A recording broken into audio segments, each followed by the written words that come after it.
En RR Noticias, la voz de Fernando Ortiz Proal. Fernando, con ustedes esta mañana. Qué gusto recibirte el día de hoy, mi querido Fernando. Estimado Ángel, un placer, hombre, después de andar tan faltista, por un compromiso, luego se me vino un tema médico, fui también ahí de las víctimas de la influenza tipo A. Ni hablar. Pero bueno, afortunadamente ya estamos acá, me siguen dando chance, cosa que yo agradezco mucho Fernando. a mi amigo José Luis Rodríguez. El club de Ángel fans, Solís, todo el mundo preguntando y a RR. dónde está Fernando Ortiz Proal. Bueno, pues es que tuvo este problemita de salud, pero aquí lo tienen, renovado. No, hombre, que regrese, pero lo que se llevó, como dice. Nada de eso. ¿Cómo estás, Muy Fernando? bien, Ángel, gracias. Oye, con un tema Ay, qué interesante. Fíjate que justo el día de hoy publica el Universal Sí. un estudio de una institución que es el Pew Research Center, que lo que exhibe no deja de ser, además de interesante, preocupante. Claro. Hace 6 años, en el 2017, ellos realizaron este sondeo en 24 países, entre ellos el nuestro, México, y en aquel entonces, Ángel, el 27% de los mexicanos, digamos poquito menos, casi 1 de cada 3, decía estar a favor de un gobierno autocrático. O sea, que haya un personaje, un líder plenifacultado que tome las decisiones, ¿Cierto? ¿no? Que no les gusta el principio de división de poderes o de funciones que viene desde la época de Montesquieu, ¿no? En el que para que no haya concentraciones de poder dividimos el ejercicio del poder público en ejecutivo, legislativo y judicial. Ellos dicen, no sirve para nada el Congreso, no sirve incluso el tema judicial, Claro, como mecanismo para evitar los abusos de poder. Lo que necesitamos es un líder fuerte que tome decisiones fuertes, ¿no? Y ahí tenemos, por ejemplo, el caso de Bukele en El Salvador, ¿no? ¿No? Suspensión de garantías y vámonos, ¿no? Y con una enorme popularidad, Sí, por parte de la población, porque les prometió resolver su primer o principal problema, que era el problema de la inseguridad, que gracias a corrupción y gracias a ineficacia habían crecido las maras ahí en El Salvador, y llegó el señor Bukele, creó una megacarcelota y pues para efectos propagandísticos le funcionó. Pues sí. Ahora, lo interesante de este estudio es que en estos 6 años, Ángel, del 2017 al 2023, en México creció de 27% a 50%, ¿no? Sí. En este estudio, Sí, sí. el porcentaje de mexicanos que están de acuerdo o que prefieren un gobierno autocrático sobre uno no democrático, porque ahí la nota habla de democracia, pero yo creo que no tiene que ver con la democracia, pero sí sobre uno republicano, ¿no?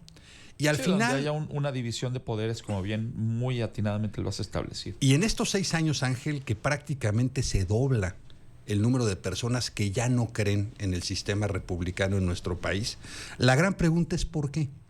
Y la gran respuesta, me parece, está en los escándalos, la permanente confrontación entre poderes que sigue al día de hoy. O sea, prácticamente en los últimos años no hay semana en la que no le avienten un obús del Ejecutivo a los ministros de la Corte, a los jueces, al sistema de justicia, en el que no haya una confrontación en el Congreso de la Unión, Claro. política, partidista, en fin, no. La gente ya no le cree al Congreso, particularmente, y poco también al tema del Poder Judicial. Me parece que hemos venido en un movimiento político pendular a lo largo de los últimos años. Tú me dirás si estás en sintonía con lo que platico. Durante muchos años, cuando fue un poder hegemónico del Partido Revolucionario Institucional, pues no nos vamos a hacer tontos. El poder legislativo y el poder judicial estaban a la orden de lo que dijera el señor presidente. Sometidos. Era precisamente un gobierno autocrático. Claro, ¿no? desde Los Pinos se decía, había una pantomima de que había poderes, pero pues en realidad los dos accesorios, que eran tanto legislativo como judicial, pues se movían en función de lo que dijera el ocupante de Los Pinos.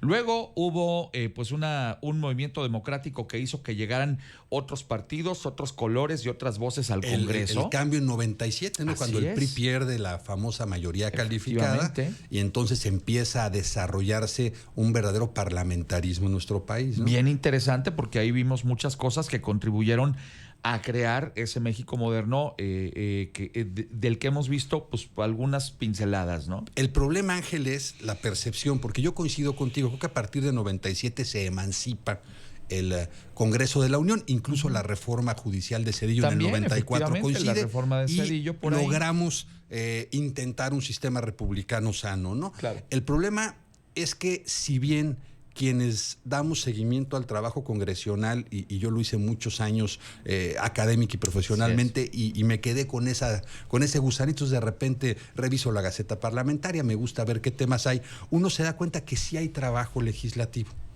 que sí hay nuevas leyes, el Código Nacional de Procedimientos Penales, civiles y familiares, donde hay un queretano, Felifer Macías, muy involucrado como presidente de la Comisión de Justicia en Cámara de Diputados. Y que ha pugnado por muchas cosas que a mí me gusta, que le han caminado a leyes que benefician a la gente directamente y no que no se quedan en los pasillos de la política. En su momento, hace años, Jesús Rodríguez, queretano priista, fue un elemento muy importante para la generación de la nueva normatividad que rige al Congreso mexicano. En fin, sí hay trabajo y lo sigue habiendo.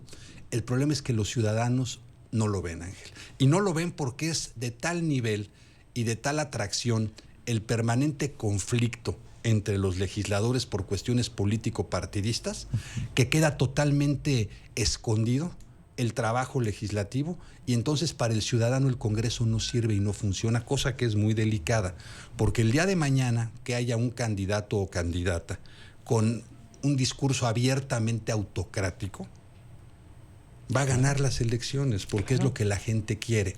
Me parece delicado que las dos candidatas que mayores posibilidades tienen de ganar la presidencia en unos meses, que son Claudia Sheinbaum y Xóchitl Gálvez, ambas juegan con el argumento del Congreso.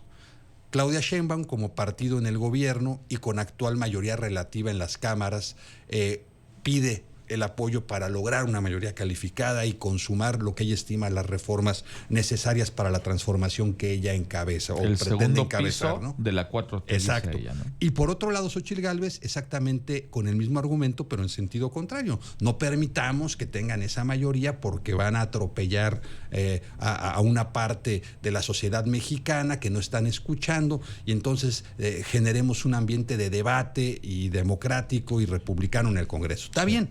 O sea, juegan su papel, pero sabrán ellas que la mitad de los mexicanos no le creen al Congreso. Qué fuerte.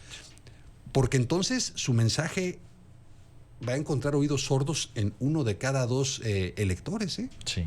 O sea, si de plano a la gente no le cree al Congreso y no le interesa lo que pasa en el Congreso y lo que le interesa es tener un candidato fuerte, pues híjole, cámbienle el discurso y échenle ganitas y salgan con esa fortaleza, entre comillas, autocrática, que está esperando la mitad de los electores en México, ¿no? Como estrategia de campaña, Yo que sí es delicado, finalmente algunos legisladores de estos chapulines y trapecistas, ¿no? Chapulines porque van pues de un partido a otro, pero chapulines porque van de un cargo a otro, y trapecistas porque van de un partido, frente, opción, o como le quiera, alianza, coalición, a otra, ¿no?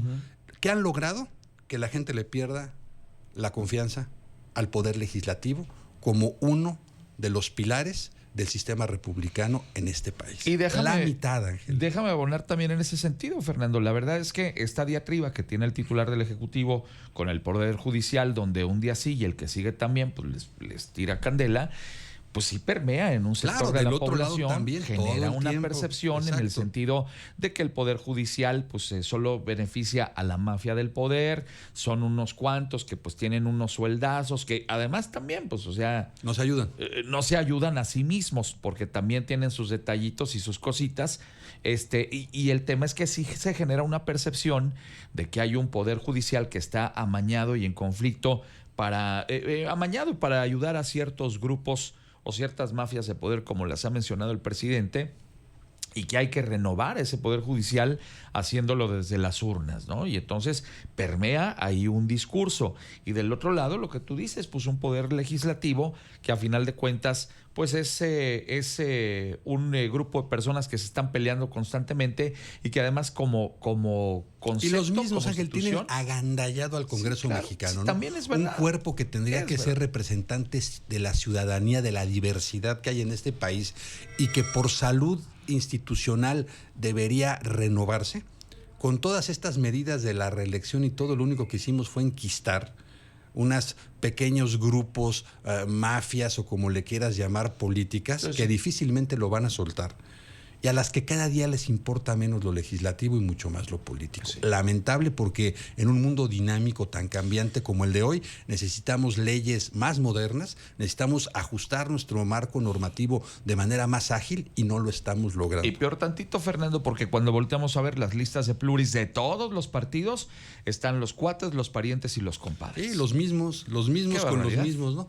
En fin, pero bueno, esa es nuestra realidad. La gente se está cansando. Y ahora va a ser interesante en la elección federal, Ángel, ver cómo se dan los números, independientemente de quién vaya a ganar o quién vaya a perder, cuánta gente participa, en qué sentido participa, las regiones del país, Claro. hacia dónde se inclinan. Yo creo que va a dar luces de cómo está pensando el pueblo de México, y creo que va a haber sorpresas para todos lados, ¿eh? Y vamos a ver cómo se mueven las campañas que comienzan el día de mañana. Hay gente que piensa y que lo dice así: este arroz ya se coció. Hay gente que dice: no, esto es una olla de lento cocimiento. Y lo hemos visto tú y yo a lo largo de los años. Las campañas tienen una dinámica propia y siempre, por donde uno menos lo espera, brinca la liebre y saca totalmente de balance a todos. Pues lo único cierto es que la política es incierta. Así es. Y ya lo veremos en las campañas que mañana arrancan. Fernando, qué gusto tenerte. Al esta contrario, mañana Ángel, con un verdadero nosotros. placer estar aquí, y que tengas un espléndido jueves tú y todos nuestros amigos del auditorio. Gracias por acompañarnos. Fernando Ortiz Proal, esta mañana con ustedes. 7:49, regreso enseguida contigo.